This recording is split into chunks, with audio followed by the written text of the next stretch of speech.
Against the Gods bab 2159, jurang gelap tak terlihat. Dewa Wuming. Ingin membunuhku. Yun Ce tampak terkejut, 6 bagian terkejut dan 4 bagian bingung. Namun, setelah berpikir sejenak, ia pun sedikit mengerti alasannya. Alih-alih menunjukkan rasa takut, ia tersenyum tipis dan berkata, terima kasih sudah mengingatkanku, kakak. Aku akan memperhatikannya. Dengan tubuh seorang guru ilahi, ia tetap tenang menghadapi niat membunuh dari seorang yang mulia dewa. Mosu sedikit menundukkan pandangannya dan bertanya, kamu tidak takut? Apa gunanya takut, dan apa gunanya tidak takut? Sikap Yun Ce memancarkan ketenangan yang sama sekali tidak sesuai dengan kultivasinya. Ia berbicara dengan arogansi yang santai, Shen Wuyanye, pada akhirnya hanyalah seorang wanita menyedihkan yang kehilangan hatinya karena cinta. Di mataku, pada dasarnya dia tidak berbeda dengan para hantu jurang tak berjiwa di lautan berkabut. Aku bisa keluar masuk dari lautan berkabut berkali-kali, tempat di mana hantu jurang yang tak terhitung jumlahnya berkeliaran. Kenapa aku harus takut pada wanita yang sudah gila? Mosu tersenyum sambil menggelengkan kepalanya, aku telah menjadi Kaisar Yuan selama bertahun-tahun, menyaksikan naik turunnya para dewa dari berbagai generasi. Belum pernah ada yang berbicara tentang para dewa dari kerajaan dewa dengan cara seperti itu. Itu karena dunia sebelumnya tidak memiliki orang sepertiku. Kalimat pendek itu, meski tanpa beban, sepenuhnya melepaskan kesombongan yang tak terkendali. Senyum Kaisar Yuan semakin lebar, seolah dipenuhi rasa senang. Melihat sikapmu, sepertinya kamu juga tidak butuh campur tanganku dalam masalah ini. Yun Ce tidak menjawab secara langsung. Sebaliknya, ia mengajukan pertanyaan yang agak serius, bolehkah saya bertanya, menurut pemahaman kakak, apakah kakak Nisuan akan memilih untuk bertindak hati-hati dan mencari perlindungan orang lain ketika menghadapi ancaman? Mosu menjawab tanpa ragu, tentu saja tidak. Karena itu, kakak juga harus tahu jawabanku. Mosu menatap Yun Ce lagi, lalu sekali lagi mendesak kagum. Kamu dan kakak Nisuan benar-benar terlalu mirip. Dugu Zuyuan menundukkan kepalanya dalam-dalam, mati-matian menyembunyikan keterkejutan yang melonjak di matanya. Dia belum pernah mendengar Kaisar Yuan berbicara sebanyak itu, dan dia juga belum pernah melihatnya tersenyum seperti ini. Sudah menjadi rahasia umum bahwa Yang Mulia Dewa Wuming sangat tidak menyukai pria, namun ia tetap bersikap hormat di hadapan kakak. Ini menunjukkan bahwa meskipun ia telah kehilangan hatinya, ia belum sepenuhnya kehilangan akal sehatnya. Mengingat hal ini, sebagai Yang Mulia Dewa Wuming, ia tidak akan turun tangan secara pribadi untuk membunuhku. Dan dengan identitasku, untuk membunuhku tidak hanya berarti melewati kerajaan ilahi penenun mimpi, tetapi juga harus menemukan waktu dan tempat yang tepat untuk meninggalkan jejak sesedikit mungkin. Pada titik ini, mata Yun Ce tiba-tiba menyipit sejenak. Dia memikirkan suatu tempat. Domain terlarang dewa yang tertidur. Namun, ekspresinya tetap tidak berubah saat melanjutkan, dan saat kerajaan ilahi malam abadi akhirnya menemukan apa yang disebut waktu dan tempat yang tepat, niat membunuh Dewa Wuming yang lahir dari rangsangan sesaat mungkin sudah memudar. Mosu mengangguk pelan, benar. Meskipun kamu masih muda, ketajamanmu dalam menilai orang sudah jauh melampaui teman-temanmu. Namun, di antara langit dan bumi, variabel tak terbatas selalu ada setiap saat. Dan pikiran orang terus berubah.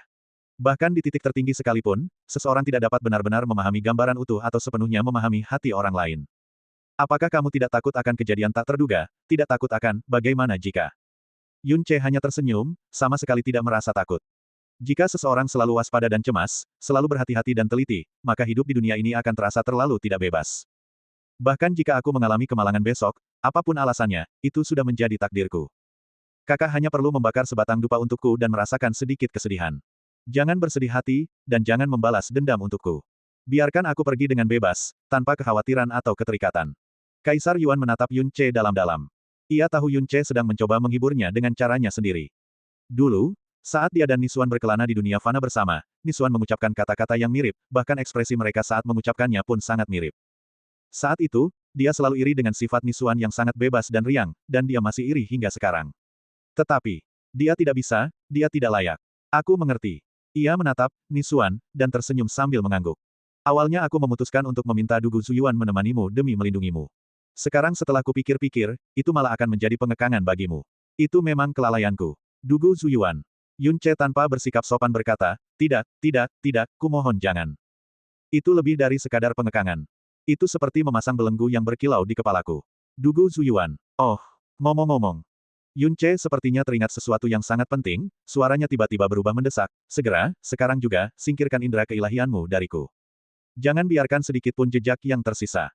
Sejak saat ia melangkah ke Tanah Suci, ia selalu berada di bawah tatapan Kaisar Yuan, karena vena mendalam milik dewa jahat pada dirinya, atau lebih tepatnya, aura Nisuan. Belum lagi saat hukuman menggerogoti kesengsaraan terjadi, campur tangan Mosu untuk menghentikan pedang Hua Caili agar mencegahnya melukai dirinya sendiri dengan parah, juga karena dia telah mengintip urusan pribadi mereka. Baiklah, Mosu setuju. Jangan khawatir, karena kamu memanggilku kakak, tentu saja aku tidak akan mengintipmu lagi. Kamu tahu itu mengintip. Kata-kata Yun Ce jelas mengandung keluhan. Ia mencondongkan tubuh lebih dekat, wajahnya serius, kakak, kamu adalah Kaisar Yuan. Sekali kamu berjanji, kamu sama sekali tidak boleh mengingkari janjimu. Kamu tidak boleh mengintip lagi. Bagaimana jika Cai Liku dan aku sedang bernafsu? Wanitaku, bahkan kakak pun sama sekali tidak boleh mengintip. Bahkan Dugu Zuyuan samar-samar melihat dua garis hitam yang tampaknya muncul di dahi Kaisar Yuan. Bagaimana mungkin aku menjadi orang seperti itu? Kaisar Yuan, yang selama entah berapa juta tahun tidak pernah membantah, mengucapkan sanggahan datar ini dengan sedikit kesulitan. Setelah berbicara, ia menyadari wibawanya melemah, dan tidak pantas sebagai seorang kakak. Ia segera menggelengkan kepala dan tersenyum, Zuyuan, antar Yun Ce kembali. Saat mereka berpisah, Mosu memberinya satu peringatan terakhir, Yun Ce, ingatlah untuk tidak memasuki lautan berkabut. Itu satu-satunya tempat yang tidak bisa kukendalikan. Tentu saja.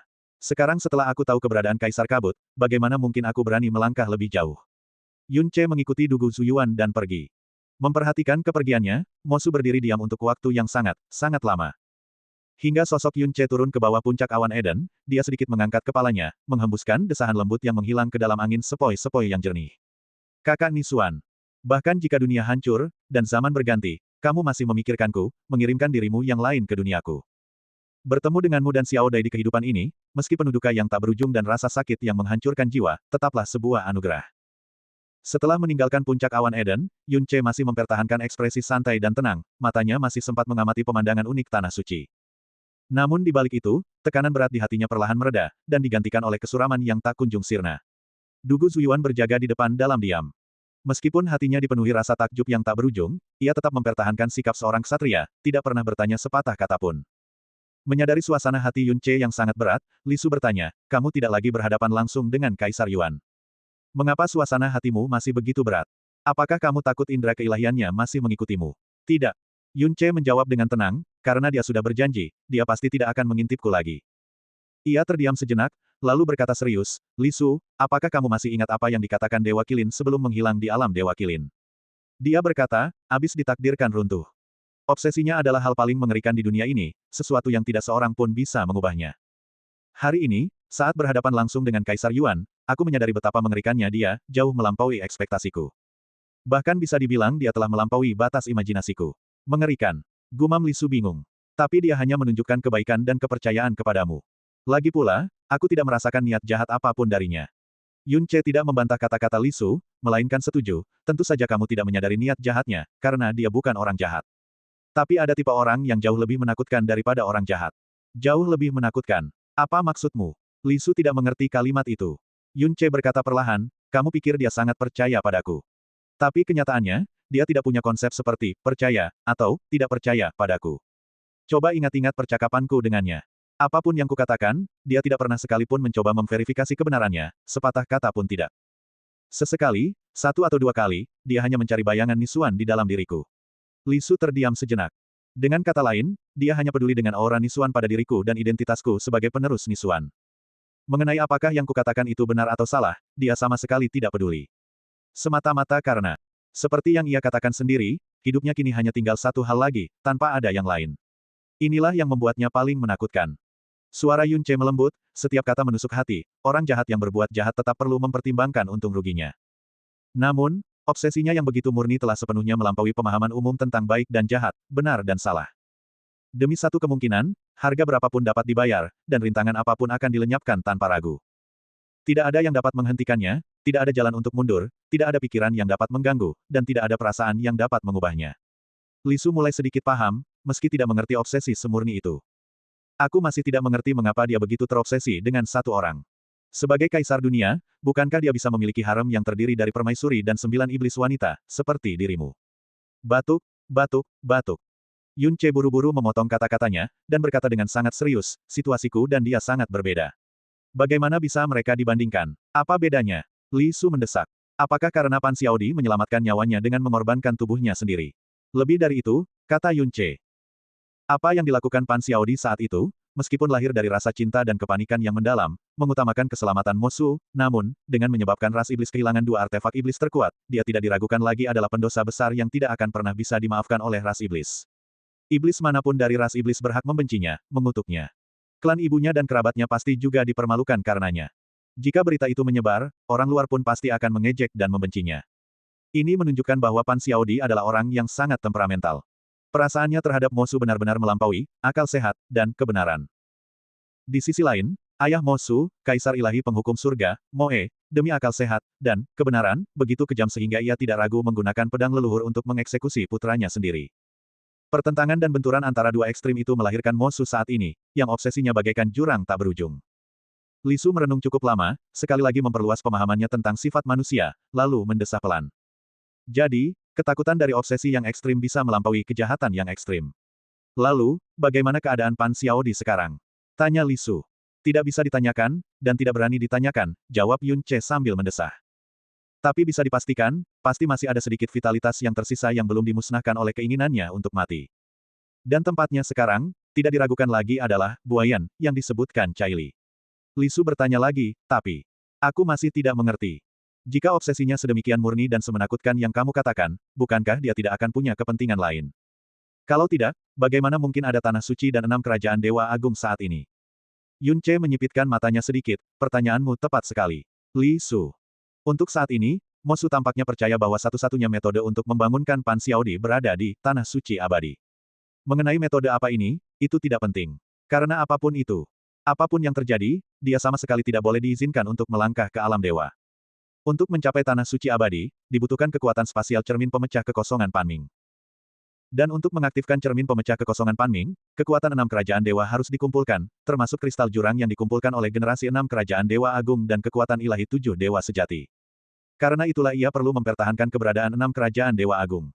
Dengan kekuatan Mosu yang sudah hampir menyentuh tingkat dewa pencipta, hal itu memang.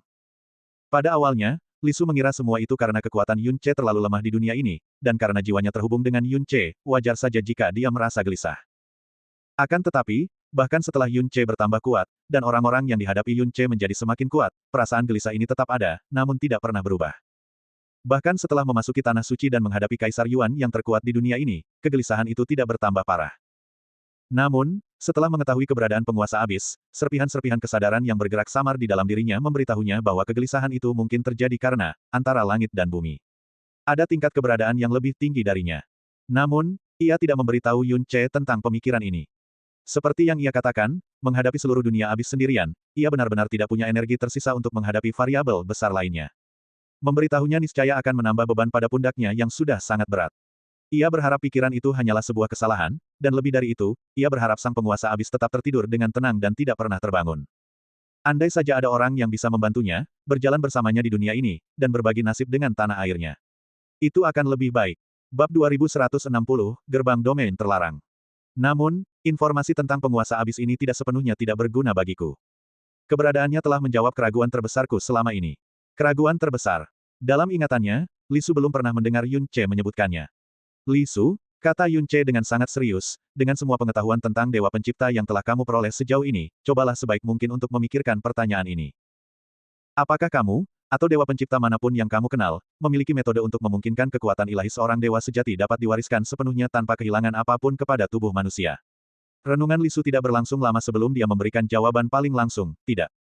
Tepat sekali, tidak. Dari akal sehat yang paling sederhana dan paling jelas, jika kekuatan ilahi dewa sejati dapat diwariskan kepada tubuh yang bukan tubuh dewa tanpa kehilangan apapun, maka dewa sejati di era kuno tidak akan pernah benar-benar mati.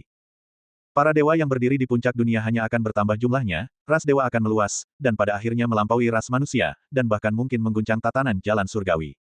Mendengar ini, Li Su akhirnya mengerti apa keraguan terbesar Yun Ce. Sungguh, kontradiksi itu begitu mengkhawatirkan hingga menjadi menakutkan setelah direnungkan lebih lanjut. Bahkan dengan pengetahuan dewa penciptaanmu, kamu menjawab tidak. Lalu Mosu. Bagaimana dia bisa menciptakan 6 artefak warisan kerajaan dewa yang dapat mentransmisikan kekuatan dewa sejati? Kecuali, artefak warisan itu tidak diciptakan olehnya sama sekali. Bang!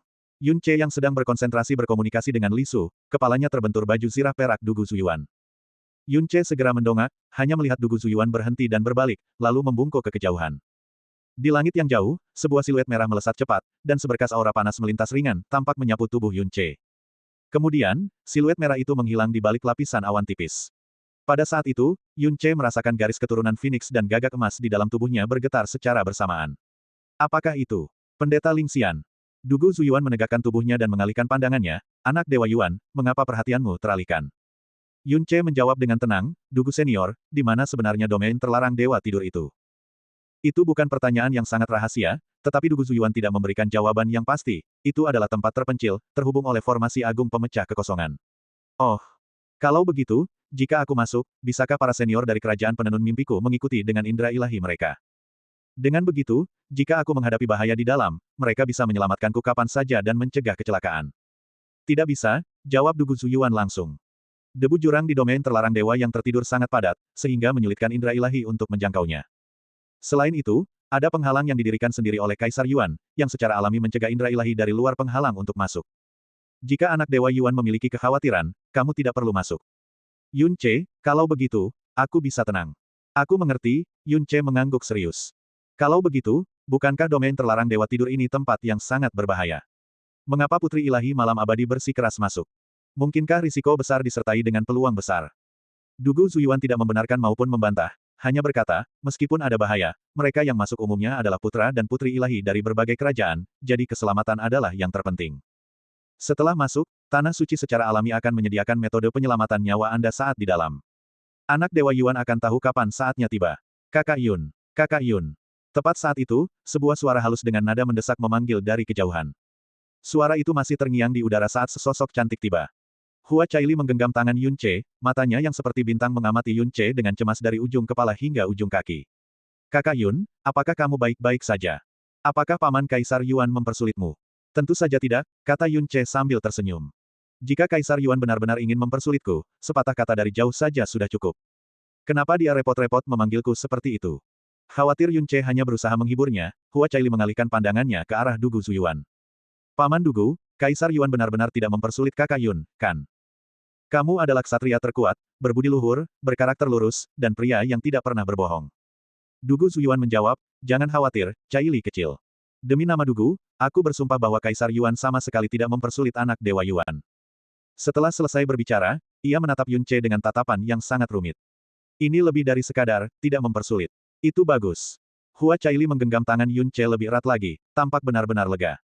Senyum manis menghiasi alisnya, kalau begitu, aku juga akan memberi Paman Dugu kabar baik. Bibi berkata dia setuju untuk bertarung denganmu. Dugu Zuyuan, yang temperamennya setenang gunung tiba-tiba mendengar kata-kata ini, tubuhnya langsung menegang, lalu semangat membara dan semangat juang yang membara melonjak tak terkendali. Dia berkata dengan penuh rasa terima kasih, Caili. Bantuan ini. Hua Caili segera menyela, tidak perlu bicara soal bantuan untuk saat ini. Bibi berkata dia punya syarat. Dugu Zuyuan segera berkata, katakan saja, tidak masalah. Bibi berkata, yang kalah dalam pertarungan ini harus menyetujui satu permintaan dari pemenang. Dan permintaan dari si pemenang harus sesuai dengan tatanan langit dan etika manusia, tanpa penolakan. Jika tidak setuju, dia tidak akan menerima tantangan itu. Baiklah. Dugu Zuyuan tidak ragu sedikit pun, dan semangat juangnya yang membara tidak berkurang sedikit pun. Yang kalah tentu akan menanggung nasibnya sendiri. Caili, tolong beritahu Dewi Pedang Abadi bahwa setelah aku membuka gerbang menuju domain terlarang Dewa Tidur, aku akan menunggu kehadirannya yang terhormat di Yuan Sangtian, kapan saja. Setelah tugas mengawal Yun Ce selesai, Dugu Zuyuan menghilang dalam sekejap. Namun, auranya yang kuat masih membekas di ruang ini, membuat Yun Ce mendesah tanpa sadar betapa indahnya jika dia bisa menjadi hantu jurangku. Apa yang sedang kamu pikirkan? Hua Caili melayang ke arahnya, kedua lengannya yang seperti giok melingkar di leher Yun Ce, membuat tatapan mereka bertemu langsung. Yun Ce menghela napas, aku sedang memikirkan, Bibi memang luar biasa. Hah, Bibi, benar. Yun Ce memeluk pinggang gadis itu dengan lengannya, dan menempelkan tubuh lembutnya ke tubuhnya. Bibi memilih untuk menerima tantangan ini karena dia mencoba membuka jalan bagi masa depan kita dengan berbagai cara. Mata indah Hua Caili tertegun, dan ia langsung mengerti. Ia menempelkan tubuhnya secara penuh pada Yun Ce, tanpa menyisakan jarak sedikit pun. Bibi memang selalu seperti itu. Sekarang aku punya ayah dewa yang paling menyayangiku, bibi yang paling memanjakanku, dan kakak Yun terbaik di dunia. Sekarang, aku merasa surga telah memberiku semua hal baik. Yun Ce tidak berbicara, lengan yang melingkari pinggang ramping gadis itu tanpa sadar menegang, lalu sedikit mengendur. Di kejauhan, Hua Fusen tidak tahu apakah harus mendekat atau pergi, dan hanya bisa menggelengkan kepalanya dengan ekspresi tidak berdaya. Ini adalah tanah suci. Sikap macam apa ini, sopan santun macam apa ini? Hua Qinying tidak mempersalahkan dan berkata, mereka terpaksa berpisah saat perasaan mereka sedang kuat-kuatnya. Sekarang mereka akhirnya bisa bebas dari rasa takut akan cahaya matahari, mengapa mereka harus menahan diri? Tapi meski begitu, mereka setidaknya harus mempertimbangkan tempat ini. Hua Fusen diam-diam menarik napas, lalu melambaikan tangannya dengan acuh, sudahlah, biarkan saja. Asalkan anak itu baik-baik saja. Hua Fusen pergi, tetapi Hua Qinying tetap di tempatnya, memperhatikan pasangan yang tak terpisahkan itu dari kejauhan. Tanpa sadar, ia merasakan kedutan aneh di sudut bibirnya. Secara naluriah dia mengangkat jari panjangnya dan menyentuh bibirnya yang berwarna ceri muda. Apakah itu senyuman barusan? Kembali ke halaman tempat kerajaan ilahi penenun mimpi berada, Yun Ce segera mencari Meng Jianxi. Anak Dewa Jianxi, aku punya permintaan. Meng Jianxi berkata dengan sungguh-sungguh, Saudara Yuan, kamu bisa memerintahkan apapun yang kamu butuhkan. Sama sekali tidak perlu kata, meminta. Yun Ce segera berkata langsung, aku ingin memasuki domain terlarang Dewa Tidur untuk melihat-lihat. Orang yang awalnya dipilih untuk memasuki wilayah terlarang Dewa Tidur tentu saja Meng Jianxi. Ah! Begitu kata-kata itu diucapkan, bukan hanya Meng Jianxi, tetapi Hua Caili juga terkejut. Ini. Meng Jianxi merenung sejenak, tanpa menanyakan alasannya, tetapi dengan jujur berkata, sebenarnya bukannya tidak mungkin. Tetapi debu jurang di wilayah terlarang Dewa Tidur itu sebanding dengan kedalaman lautan berkabut, dan ada banyak risiko yang tak terduga. Dan kondisimu saat ini. Jangan khawatir. Yun Ce tersenyum, hukuman menggerogoti kesengsaraan hanya menyebabkan tubuh dan jiwaku runtuh sementara, bukan cedera parah. Aku masih punya waktu beberapa jam yang cukup untuk pulih. Kalau begitu, aku juga ingin pergi. Kata Hua Caili dengan mata penuh semangat. Yun Ce tahu ini akan terjadi dan berkata dengan sedikit putus asa, ayahmu mungkin tidak akan setuju kamu mengambil risiko seperti itu. Dia pasti setuju. Hua Caili melepaskan Yun Ce dan bergegas pergi sambil berkata, aku akan mencari ayah dewa sekarang juga. Kakak Yun, tunggu aku sebentar, aku akan segera kembali untuk menemanimu. Meng Jianxi tersenyum, sungguh patut ditiru. Jika kalian berdua segera menikah dan memiliki anak, kalian pasti akan menjadi harta karun terbesar di kerajaan ilahi penenun mimpi dan kerajaan ilahi penghancur surga kita. Yun Ce berkata sambil tersenyum, anak Dewa Jianxi sendiri belum memiliki anak, jadi mengapa aku harus terburu-buru? Meng Jianxi menggelengkan kepalanya, jangan menertawakanku, Saudara Yuan. Meskipun aku sudah menikah, namun bakatku tidak sehebat kamu. Aku belum menguasai kitab suci penenun mimpi, jadi aku sungguh tidak berani kehilangan tubuh perawanku begitu saja. Yun Ce. Meng Jianxi melambaikan tangannya sambil tersenyum, ini masalah kecil, tidak perlu dikhawatirkan. Aku akan memberitahu ayah dewa dan para master mimpi sekarang. Saudara Yuan, tolong pulihkan dirimu semampumu di sini. Ketika gerbang domain terlarang tidur dewa terbuka, aku akan datang dan memberitahumu pada waktunya. Butuh waktu setengah jam penuh bagi Hua Caili untuk kembali ke sisi Yun Ce. Jelas, ia telah bersusah payah. Ia kemungkinan besar meminta bantuan Hua Qinying sebelum akhirnya berhasil mendapatkan izin dari Hua Fusen yang enggan. Kemudian, ia diam-diam berdiri di samping Yun Ce, menatapnya kosong dan penuh cinta saat Yun Ce menutup matanya untuk memulihkan diri di tengah cahaya putih. Selama beberapa jam, ia tidak sanggup mengalihkan pandangan. Di dunianya, setelah hari ini, mereka akan benar-benar sepenuhnya menjadi milik satu sama lain. Mereka telah berjalan di ambang kematian bersama, menerobos rintangan besar dari Kaisar Yuan dan hukuman menggerogoti kesengsaraan ganda, yang memenuhi seluruh tubuh Yun Ce dengan rasa sakit yang tak terbayangkan, juga mengukir gambar Yun Ce dan janji yang ia teriakan di puncak awan Eden ke dalam setiap sudut jiwanya. Tidak menyisakan ruang bagi siapapun, dan tidak seorang pun dapat menghapus atau menggantikannya. Diam-diam dia mengulurkan jari-jari rampingnya yang bagaikan giok dan dengan lembut mengusap tubuh Yun Ce.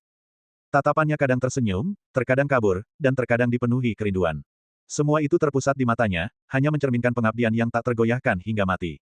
Di tepi tanah suci, semua kerajaan dewa berkumpul, kecuali kerajaan ilahi Shenluo. Saat Dugu Zuyuan mengubah gerakan tangannya, susunan mendalam yang telah lama terdiam tiba-tiba bersinar dengan cahaya ilahi spasial yang kaya, tetapi warnanya abu-abu yang agak aneh. Shen Wui dari kerajaan ilahi malam abadi berada di garis depan. Wilayah terlarang tidur dewa dibuka karena dia, jadi dia secara alami memenuhi syarat untuk menjadi yang pertama turun tangan. Xian Yue mewakili kerajaan ilahi bintang bulan, dan Pan Buzuo mewakili kerajaan ilahi kupu-kupu burung hantu. Saat Hua Caili dan Yun Ce melangkah maju berdampingan, hal itu tidak diragukan lagi menarik banyak tatapan terkejut. Kultivasi pedang Hua Caili sudah jelas bagi semua orang, tetapi Hua Fusen tidak pernah mau membiarkannya mengambil risiko. Tatapan Dugu Zuyuan menyapu semua orang, dan ia berkata dengan tenang, melangkah ke dalam susunan formasi ini akan memungkinkan kalian memasuki wilayah terlarang tidur dewa. Jika kalian mendapatkan sesuatu di dalamnya, semuanya akan menjadi milik kalian. Tidak perlu melaporkannya ke tanah suci. Namun, saya harus mengingatkan kalian semua bahwa melalui susunan formasi agung pemecah kekosongan ini, lokasi teleportasi kalian di dalam wilayah terlarang tidur dewa tidaklah tetap.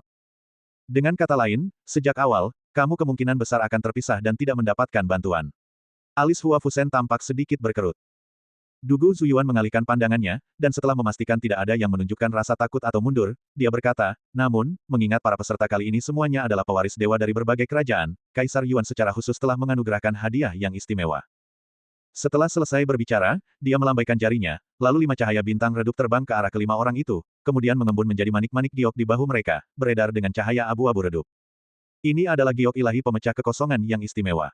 72 jam setelah kalian memasuki wilayah terlarang tidur dewa, giok ini akan hancur secara paksa dan akan mengembalikan kalian ke tempat ini. Dan jika, dalam 72 jam itu, kalian menghadapi bahaya yang tak tertahankan, kalian dapat menghancurkan giok ini untuk mundur dengan selamat.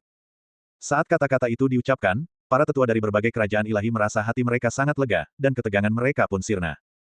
Ekspresi Hua Fusen dan Meng Kongchan semakin cerah, dan mereka bertukar pandang terkejut. Sebuah anugerah. Mengingat temperamen Kaisar Yuan, dia tidak akan pernah memberikan hal semacam itu secara khusus.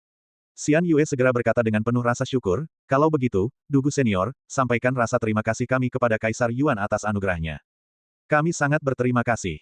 Dugu Zuyuan tidak mengiyakan maupun membantah, lalu bergeser ke samping, anggaplah perjalanan ini sebagai cobaan. Jangan memaksakan diri saat menghadapi kesulitan, dan jangan pula terlalu serakah. Kalau tidak, jika kamu terjerumus dalam situasi putus asa dan gagal menghancurkan giok ilahi pemecah kekosongan tepat waktu, tidak seorang pun akan bisa menyelamatkan kalian. Semuanya, silahkan. Sebelum suaranya memudar, sosok Shen Wuyi telah melesat langsung ke dalam formasi tanpa ragu sedikitpun. Pan Buzuo melirik giok ilahi pemecah kekosongan di bahunya, tersenyum tipis, lalu melangkah masuk ke dalam barisan dengan sikap bangga. Anak Dewa Yuan, Dewi Caili, silahkan, kata Xian Yue sambil mempersilahkan dengan ekspresi yang sangat ramah. Jelas, ia ingin menjalin hubungan baik dengan Yun Ce. Yun Ce juga membalas, baiklah. Kalau begitu, kami tidak akan sungkan. Jika aku cukup beruntung bertemu anak Dewa Yue di wilayah terlarang, mungkin kita bisa bertarung bahu-membahu. Xian Yue tersenyum, Xian Yue sangat menantikannya. Yun Ce dan Hua Caili melangkah berdampingan ke dalam formasi pemecah kekosongan. Saat sosok mereka diselimuti cahaya ilahi spasial, teriakan Hua Caili terdengar, Kakak Yun, kamu benar-benar tidak boleh mengambil risiko sendirian. Tunggu aku pasti akan menemukanmu sesegera mungkin. Cahaya abu-abu berkelebat, dan cahaya serta suara menghilang bersamaan. Yun Ce perlahan menutup matanya. Ketika ia membukanya kembali, ruang di hadapannya bukan lagi tanah suci.